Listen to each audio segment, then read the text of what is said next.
is Lisa Harrison. I am a STEM teacher, STEAM teacher in the Vista School District, and I am honored to be here moderating this panel. My name is Gabriel Valentin, and I am the creator and writer for Digital Lizards of Doom. Hi, I'm Lucas Turnbloom. I am the author-illustrator of the Steve L. McEvil series from Random House and the webcomic How To Cat. I am Odunze Oguguo. I'm writer and illustrator of Apple Black, published and serialized in Saturday AM with the Quarto group, and also do a lot of social media stuff, like on YouTube and so on. Hi, I'm Franco. I'm sorry I'm late. I was being a geek and bought some stuff out there. I'm the author of Faye and the Moon and Teen Titans Go to Library, which is coming out next year, and Dead Man Tells Us Spooky Tales from DC Comics. Hi, I'm FCE. I'm the author of the Chronicles of the Avatar novels, and prior to that, the author of the Genie Lo series. Hi, I'm Nichole Santangelo. I am a STEAM and now history teacher in the Temecula Unified School District. Fantastic, thank you. So what I'd like for you to do next for everybody is tell us about what you're currently working on and walk us through a little bit of the adventure portion of it and maybe when it's coming out or where it can be bought, that sort of thing. So I mainly work on Digital Lizards of Doom, which is being published through Paper Cuts. It comes out December 5th, and Digital Lizards of Doom is mainly all about pushing the boundaries of creativity to its absolute limits. So everything from the characters, even the way we deliver the story, which is about a pineapple demon who traps a bunch of characters from another dimension inside a video game. So each game takes place in a separate level. There's level 1, level 2, each book is a different level until we get to the final boss, which will be book 8. So the delivery system for the story is broken up into a way that I think most modern kids today can understand. Each character talks in a text-to-text message format with 25 different emoticons that represent each character of the book. And that's really cool, but it's also the most expensive part of the book, and I should have thought about that before we started making the book, because there's a lot of characters, so you can imagine 25 different pieces of facial art for every single sentence adds up a lot. So it's all about igniting that creativity in all of us that I think a lot of us unfortunately lose. And so it's not just for kids, it's also for adults too, to just remind you that we have this amazing power that's inside our brains that we can unlock at any time, at any moment, and create our own worlds, and those worlds can teach us valuable lessons that we can take back with us into the real world. So that's, in a nutshell, that's what Digital Lizards of Doom is all about. I'm currently working on the third McEvil book, which will be out either at the end of next year or the beginning of 2025. And the Steve L. McEvil series is basically about a little kid who comes from a long line of supervillains, and the problem is he's not a very good supervillain. He tries and he tries and he fails and he fails, and it takes place in a lot of different realms, and book 3 has a lot of sci-fi fantasy stuff. But the kind of the message of the book is that he is from a long line of supervillains, but he's not very good at it, and maybe that's not his thing. And he's trying to figure out, well, am I destined to be this, or should I be something else? Am I fitting into this mold, or can I be whatever I want? And that's kind of what the overall theme of the trilogy is. So, I'm working on the 5th book of Apple Black, and that would be out sometime spring next year. We have 4, I've made 4 volumes so far, and all 4 kind of, you can view as a season 1 to a degree. And Apple Black follows the lead, Sano, in this world of sorcery. I have a lot of inspiration and influence from a lot of shonen manga, like Japanese comics, and as well as some Western content like Harry Potter And so it's a world of sorcerers, you know, doing magic and doing all that kind of fun stuff. And Sano, the lead, is somewhat of a chosen one type figure. However, he does have visions that point to him being quite the opposite and dealing with that in his journey. So he's somewhat of a troubled teen because of that fact, but at the same time finds ways to be positive, joyous, and warm in this world. And it's also a world where sorcery is ridden it with lots of evil, if you will. And so there's a lot of fun battles. If you're into the old school Dragon Ball Z, Bleach, Naruto type content, then you will find some fun and adventure there. But it does touch on themes of dreams and what he wants to be, what he feels that he's destined to be, kind of building his own path, similar to the villain character, as well as also themes of forgiveness and how that can free us in many ways. And I'm also working on a light novel spinoff with Stephanie Williams, who's also done work for Marvel and DC. So I'm really excited to venture into that new realm. Faye in the Moon just came out, so I'm currently working on possibly a sequel, but there's no definitive green light yet, but we're hoping. I'd like to take the story further.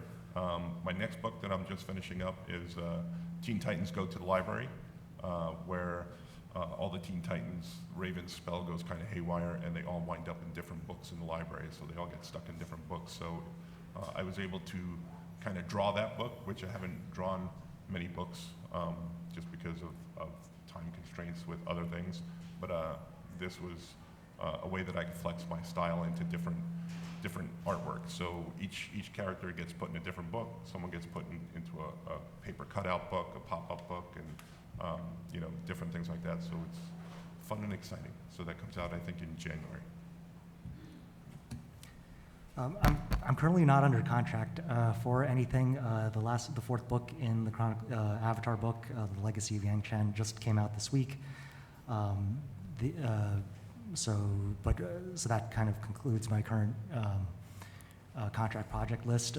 Stuff that I'm working on spec independently. Nobody's asked for it, so I don't know who will want it. There's currently two projects come to mind.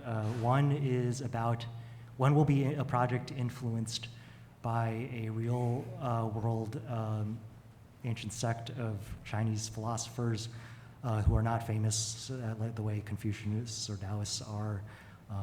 They're called Moists. They're very interesting. They're very utilitarian. They believe in universal love and compassion. They believe in studying a lot of like civil engineering, and they're also like really hardcore fighters. They were a real thing. I can't believe that they exist. That people like that existed, but they did. They became kind of defunct because they were basically inflexible nerds, which is awesome. So that's one project I'm trying to kick around, and the other is a project that, not my idea, it was my partner's idea for a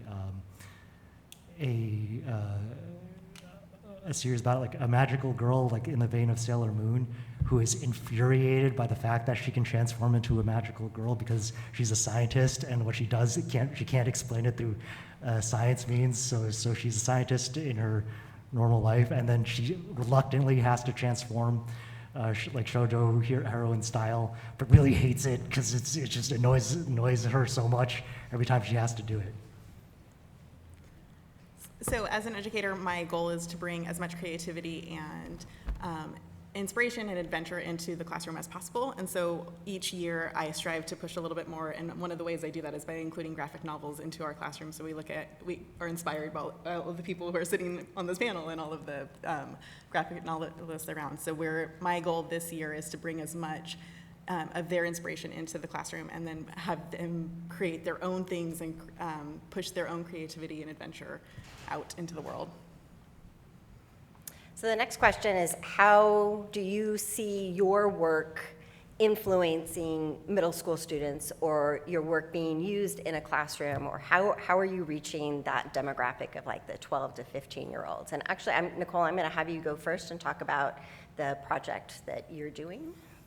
Okay, so I am going to be pushing this out to my 6th grade social studies classroom this year. So I'm going to follow along with your slides. Are you in the first one? First one, graphic novel timeline. Okay, so what we are going to do is we are going to take a culminating project for the entire year, and each chapter of our history texts that we're going through of the year, we're going to create a chapter in their graphic novels. So the idea is that at the end of each section of the history unit, they are going to add to their graphic novel, and by the end of the school year, they will have an entire compilation of a graphic novel that they've created that has a story that also shows their learning for the history project. So if you go to the first slide, or the second slide, the first thing they're going to do is sew their book. If you are an educator and you want to steal any of these things, every single one of these is a hyperlink to the actual part of the thing that I'm doing. So for example, on the Sew Your Book, there is a slideshow that shows you how to do the sewing of the book. So this is an example of what I will be using for my students. I did a Copic sewing, so I sewed each page, and I teach the students how to do that. So there's also practical skills involved. They're learning how to sew as part of this. Yeah, and just as an aside, that's the hardest part of this project. Correct. And it's the part that they hate the most. It's harder than it looks. Yeah, it's hard. Half of them have never even held a needle before, so I've had students who didn't even know how to thread a needle or didn't know where the thread went. It's like, there's a teeny tiny hole there, that's where the thread goes. So they sew their books. And then the next thing they're going to do is a graphic novel investigation. So this is, because I'm in a history class, I'm going to be doing this in the beginning of the school year as part of our getting to know you stuff. So again, this has a link. So the title is a link to the actual documents. But basically what they're going to do is they're going to learn the parts of a graphic novel. And one of the ways I'm going to do that is I'm putting all of the graphic novels that I own, which is quite a few because my daughter is obsessed, out onto the tables, and they're going to experience the books themselves. And so they're going to look through the books, they're going to kind of interact with them, they're going to see what the different parts are. There's a section with vocabulary, so I'm going to have them label the different vocabulary in the actual panel itself, so they can see like what part is the word bubbles and all of the different things. Then there's also a set of questions that I'm going to have them work through to decide on how the words add something, or how the graphics add something, and how you can't have one without the other, because just the words in a graphic novel is not enough, and just the pictures isn't always enough. So the idea is to show the students why graphic novels exist and how they interact with each other. And then on the next step, they're going to design their own character. Again, this is a hyperlink, so if you are interested in extra things, they're going to design a character that I'm going to have them base on themselves. And so they need to put some kind of element of themselves in the graphic novel characters. So part of my idea is that that's going to help me get to know them, because I can see what parts of themselves they're putting into this drawing.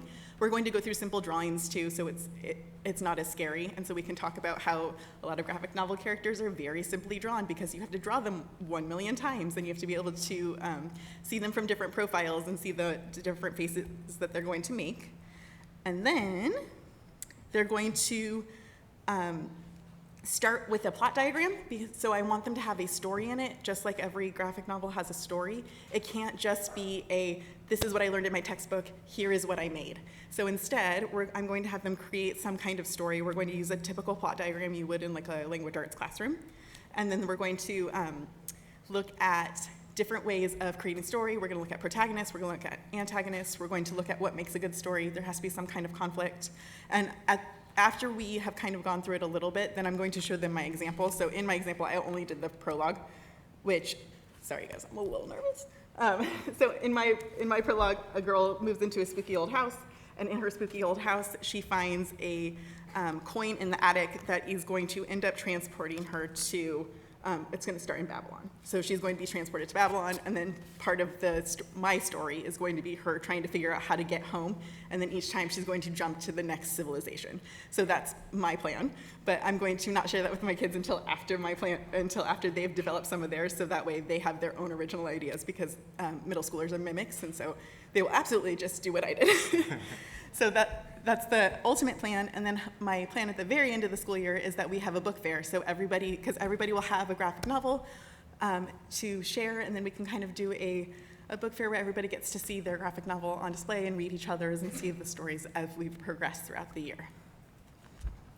All right, fantastic.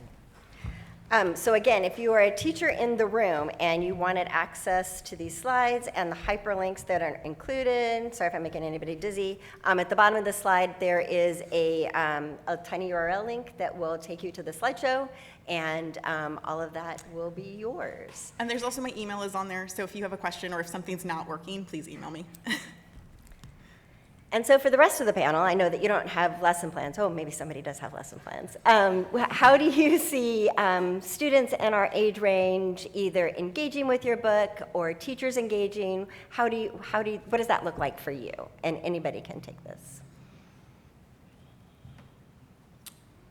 I hope that the kids are inspired and influenced by the narrative and everything about the book, maybe the characters and what their goals are. So, like I mentioned with Sano, there are heavy themes about, dreams and what you want to be and how you can overcome obstacles in your way, and maybe they can take that into their own lives or whatever their goals are. Maybe even help shape what their goals are. And so I can see my character, at least the lead, not the villain, being used as a model citizen in a way for the kids, and as well as just the book's existence as a whole and pushing their creativity and whatever they want to do, giving them, letting them know that it can be done and they can just go out there and do it.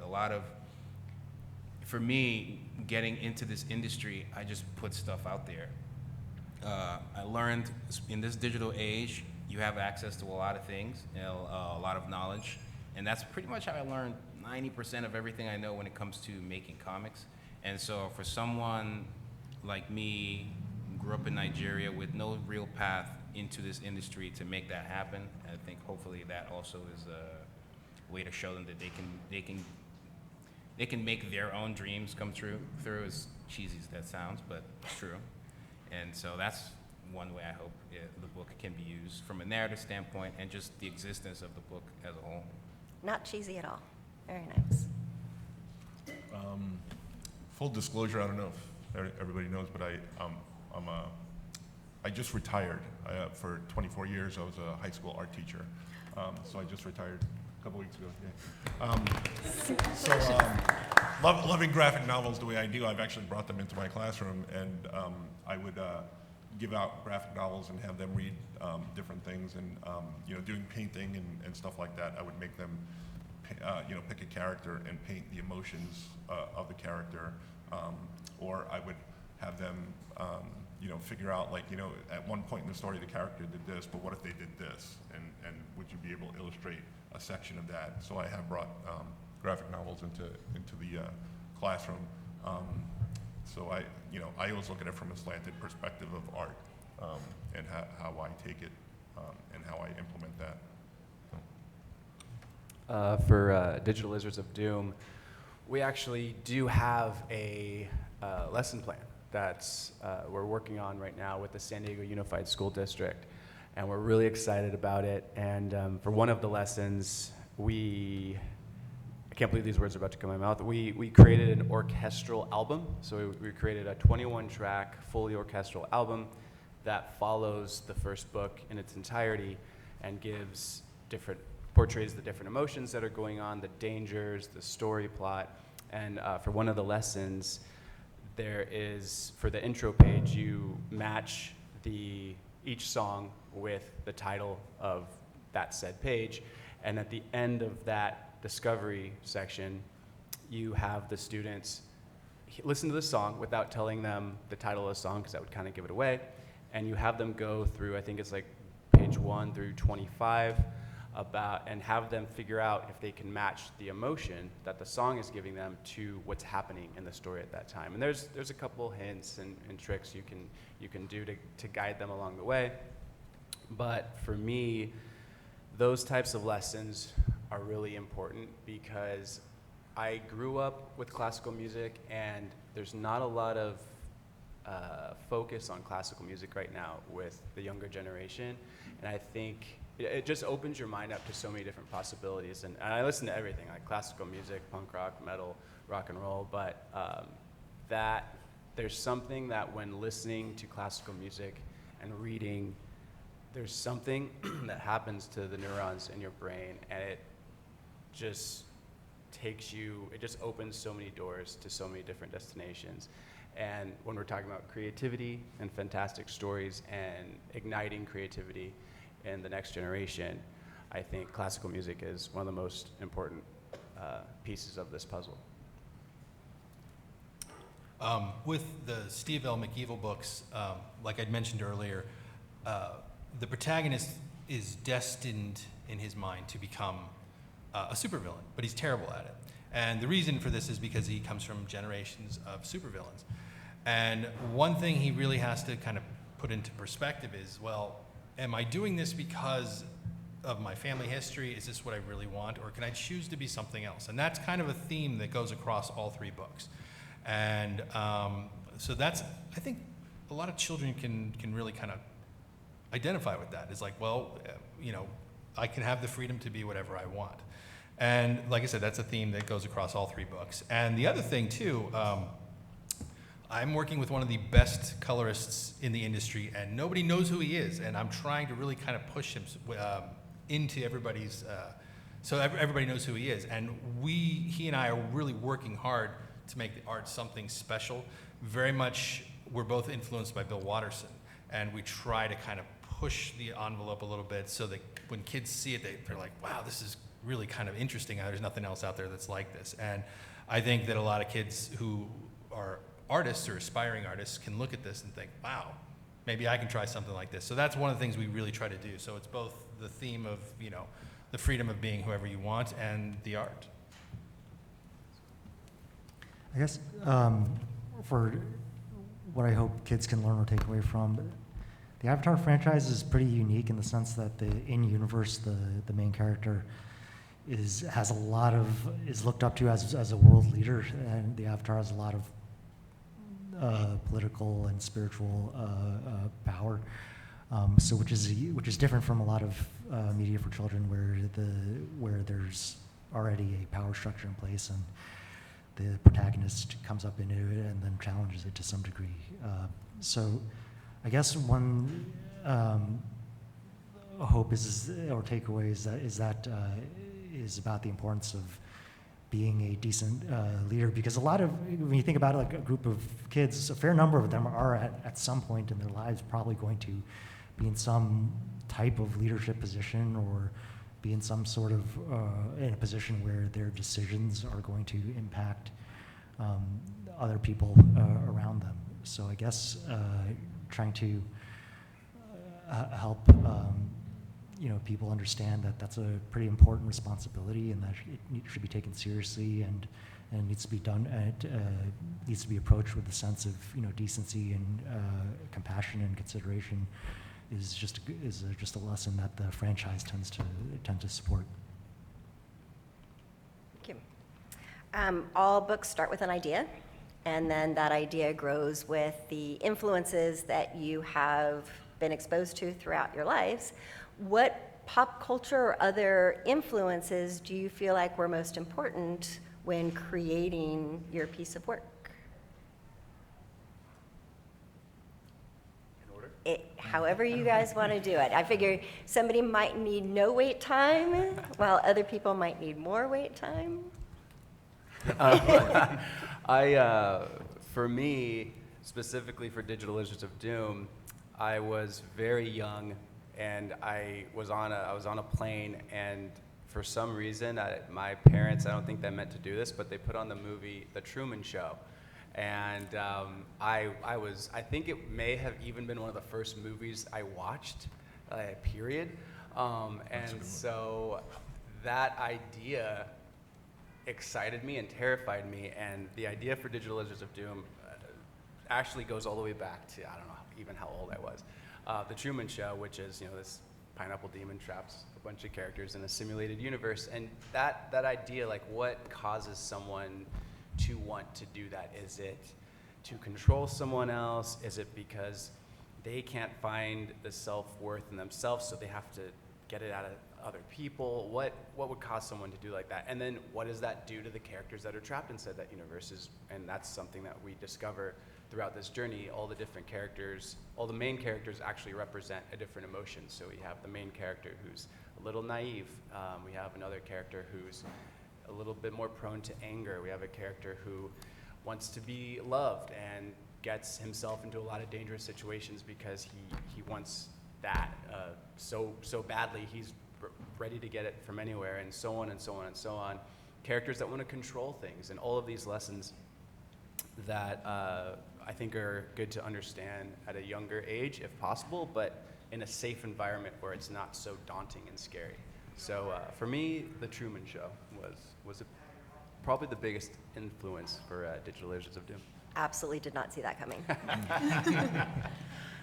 For me, I'm a child of the 80s, so obviously I got to go with Star Wars, I got to go with Indiana Jones, but comic strips were a huge influence on me. So Garfield, Calvin and Hobbes, The Far Side, Peanuts, those were enormous for me. But for the Steve L. McEvil books, one thing I really wanted to do was kind of tell these stories similar to how I would say, like, you know, if there was a Superman story and it was a very deep story, and then all of a sudden, if you want to find out what happens, you got to go find the Justice League, and it's like, wait a minute, hold on, you're switching characters here, but it's the same story. That's one thing I really wanted to do with the McEvil books. And the third McEvil book, we switched protagonists. So the whole time, books 1 and 2, we focus on Steve and his friends, and then book 3, we have a whole new protagonist, but the story continues. And I'm really excited about that, and I'm so happy my publisher allowed me to do that because it's kind of a big risk. But when you get to the end of book 2, you'll understand why that happens. It's very important. And I don't want to give any spoilers as to why or who becomes the new main character, but it's pretty fun, and I think people will like it. So Superman, Batman, that was a huge influence on these books. I think I'm still getting influenced even today from almost everything, history, legend. But when it comes to, like you said, pop culture, growing up, I always liked to draw. I grew up in Nigeria for most of my youth, and the country still suffers from like power outages, so I try to entertain myself by drawing what I see on the screen. I'll be playing like Super Nintendo, Street Fighter, and the lights would go off, and all of a sudden I'm drawing the Street Fighter characters from how they looked on the cartridges. But that's how I got into it. So Street Fighter is like one of the first things that got me into this kind of medium at all.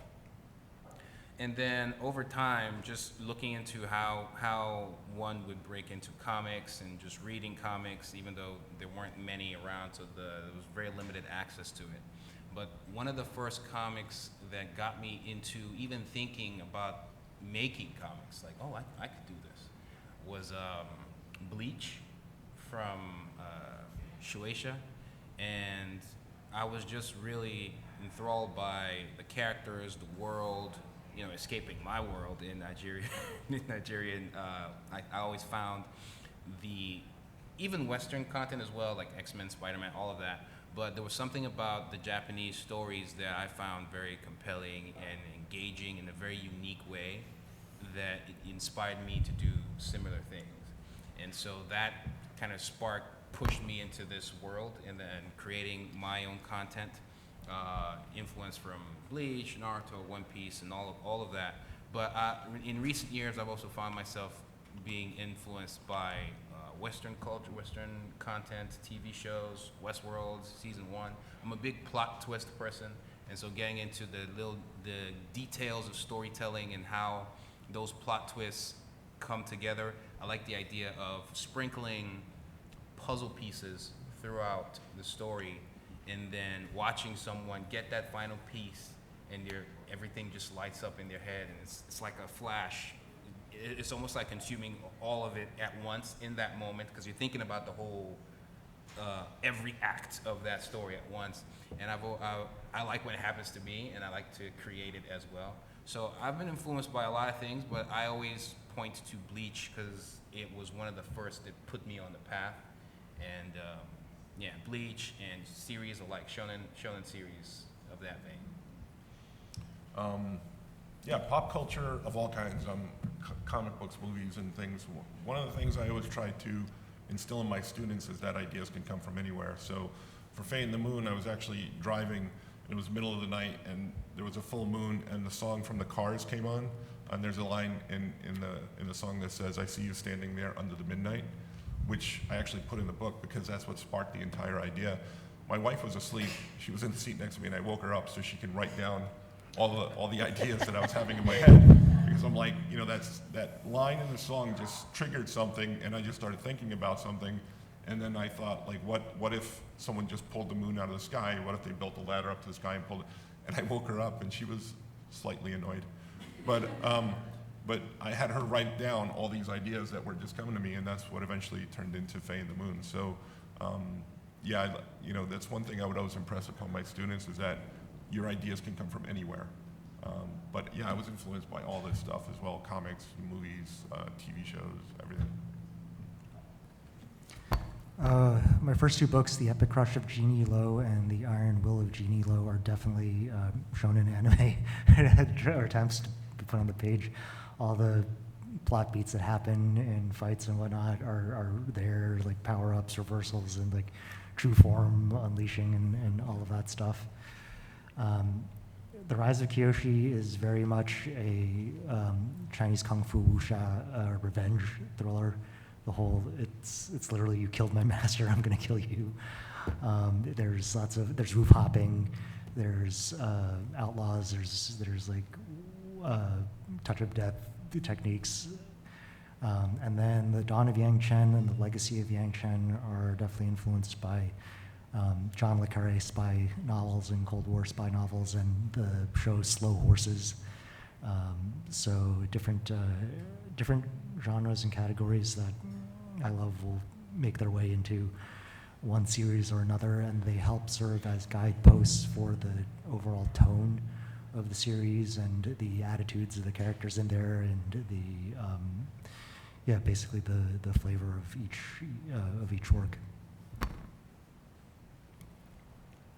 So this one wasn't on the prep sheet, but I saw it in another panel and I thought, or something like it, and I thought it was a great question.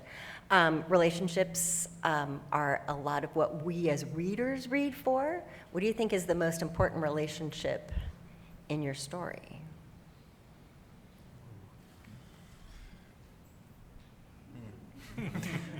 I think one way to frame it is there is your protagonist, and then whichever character tells them to not do what they think they want to do on a surface level.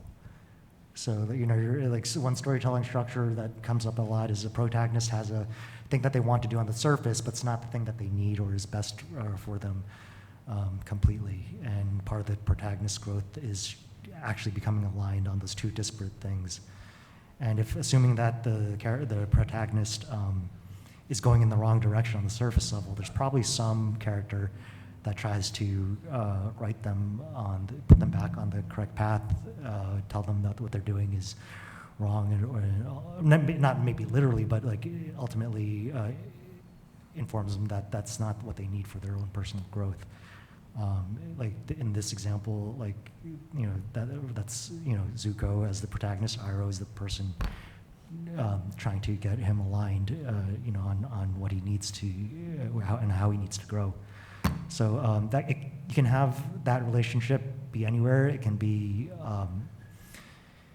friendship, it can be romantic, it can be mentorship, but usually that exists in a lot of stories where there's a growth arc of a protagonist, and that can be really important, a really important one.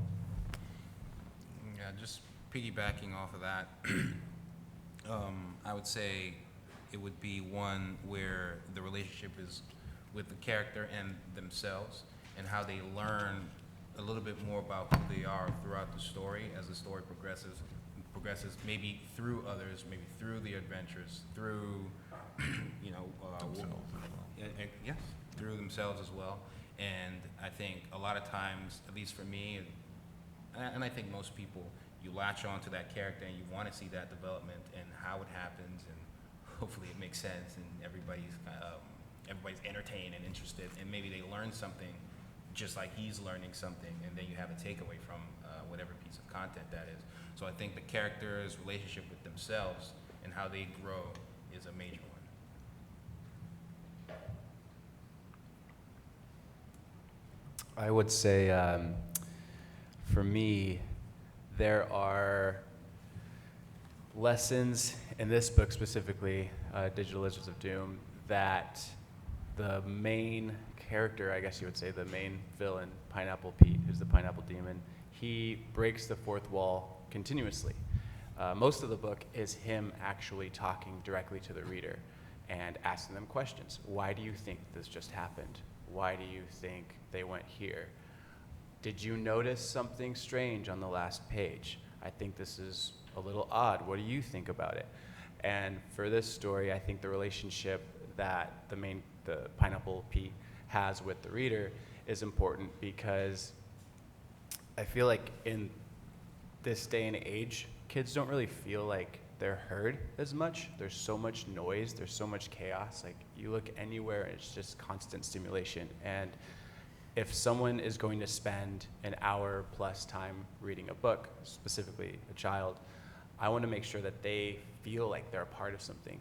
The main character of this story is asking the child to help them with their video game so it's fun. It's not a huge task. It's not a big ask. It's like, hey, come and I made this intergalactic video game. Come and help me find out what's wrong with it. I think someone's messing with it. Can you help me out? So immediately in the story, there's a sense of purpose, there's a sense of trust, and then they're guided on this magical adventure. So for me, it's making the relationship between the reader and the narrator. In the Steve L. McEvil book,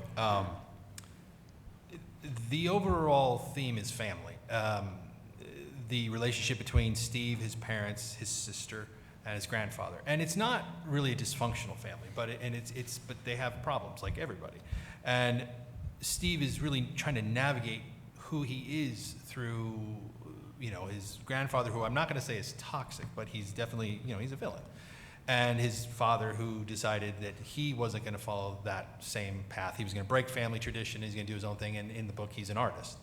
And so Steve is really kind of just wrestling with, identity, who he is. And in the end, he has to make that decision himself. So there's a lot of navigating through, family issues in this book. And really, I hope kids will understand that, in the end, you got to make the best decisions for you. So, the overall relationship that's important in this book is just navigating through the family problems that everybody has, so. Yeah, I agree with a lot of what was said here. I think the main relationship for me is the relationship between the reader and the characters in the book for me. And within the book, it's having the characters question everything. Like, in my book, Faye in the Moon, her relationship with her mother, her relationship with her friends, or who she thinks are friends, is things that I like to explore.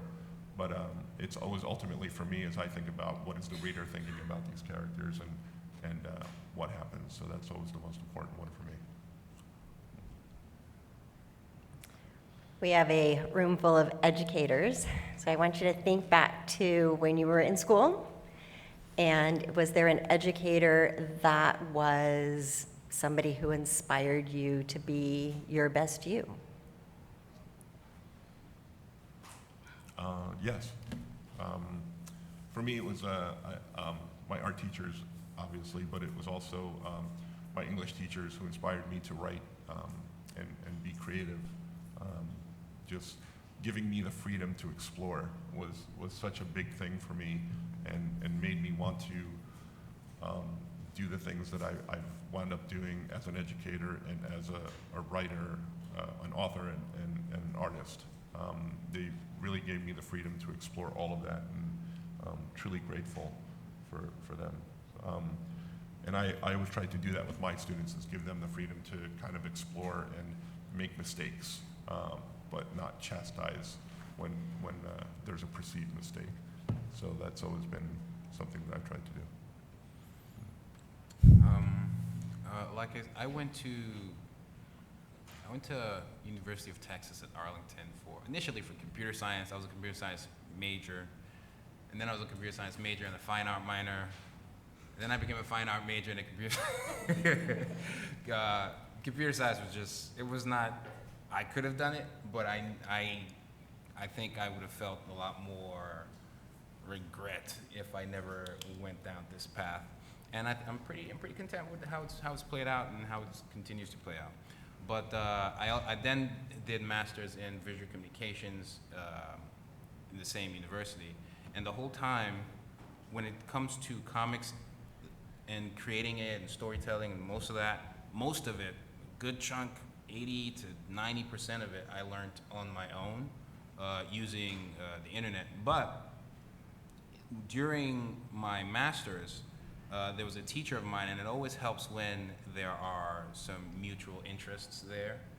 And he was really big into, and even down to the history of Japanese comics and anime and animation, and he was a fan.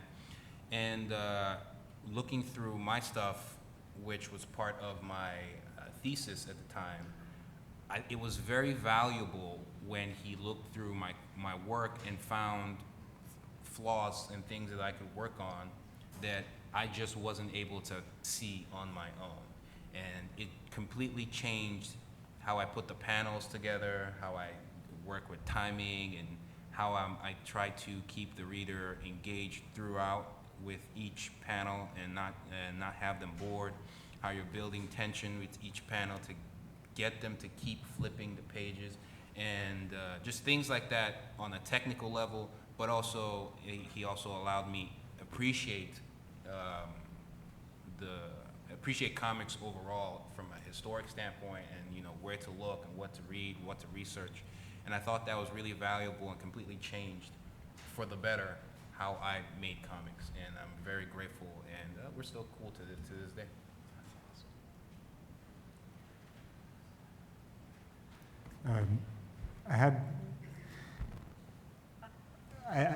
It would be dishonest to say like this was a really formative experience, but it's sort of amusing, and it's related to creative fields. So sometimes I tell this story where my high school, your advanced English, you could choose to do nonfiction or fiction. And I chose nonfiction because I had heard that the fiction course was hard, difficult, and that the teacher was tough. So I went through the nonfiction class, which was a good class, by the way. Nonfiction is great.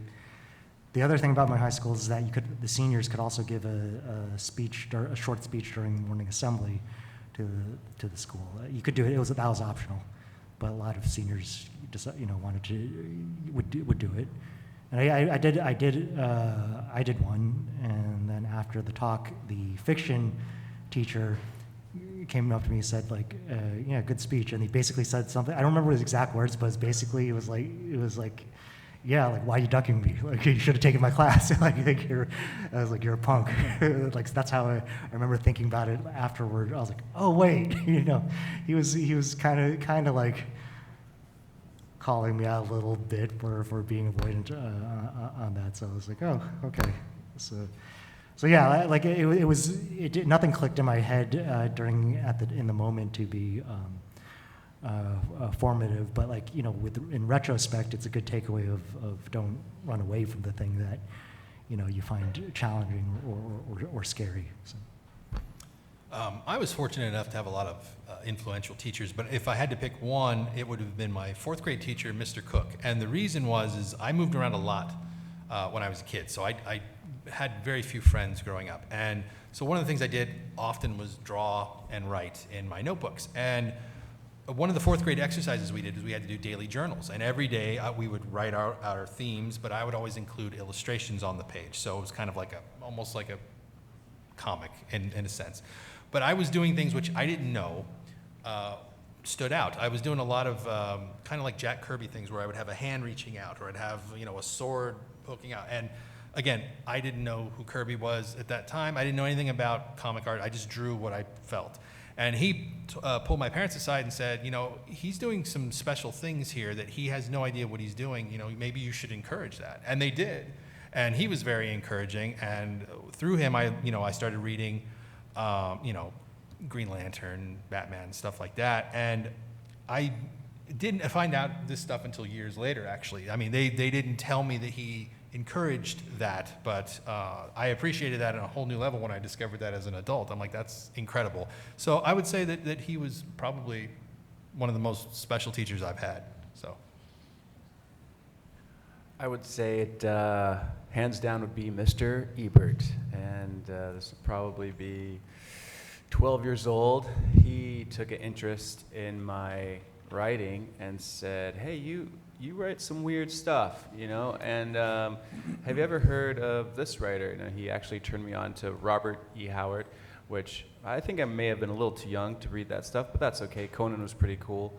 And he got me into Final Fantasy and Morrowind and like the Elder Scrolls series and a lot of different fantasy books. And for me, that opened up a whole new world. I knew I liked fantasy. I knew I liked magic and different universes, different worlds, and going to places I'd never been before. That was clear, but I didn't know where to find that stuff. My parents, they're both engineers. They don't really do sci-fi or fantasy kind of stuff. That's not their jam. So I didn't really have any direction on where to find those books. So it was Mr. Ebert who was the one who pointed me in the right direction. And yeah, I'm glad he did. I don't know where my person with the 5, 10, 15 fingers are in the back, but do we have time for a couple of questions? Crickets. I say yes. Anyone from the audience have any questions? We've got one here and then one there, so have you go first. I had a question in regard. Thank you all for being here. I had a question for you in regards to your orchestral album. Is there a date? Is that already available? I would love to bring it into the classroom, and so that's why I'm inquiring. It will be available at the end of September, and the book comes out, the book that it goes along with comes out on December 5th. December 5th, yes. Yes, December, yeah. All right, and our final question over here. Well, I'm a science teacher, and so I really do try to inspire my students to be creative and think outside of the box with projects like sustainability, build a model, how do we handle road trash, and the things that are going on. And I'm so inspired by all of you. I went through so much trouble just to be here, to have this opportunity, and it's absolutely the best decision I've made yet in my education career. I was teacher of the year in 2012. It is my purpose, such as I can see for you as well. After the pandemic, I've just seen this whole change, and clearly your book of Reaching Emotions is at the top of the list now, with especially our middle school kids and learning, and the scores are dropping. And we've got to make math cool.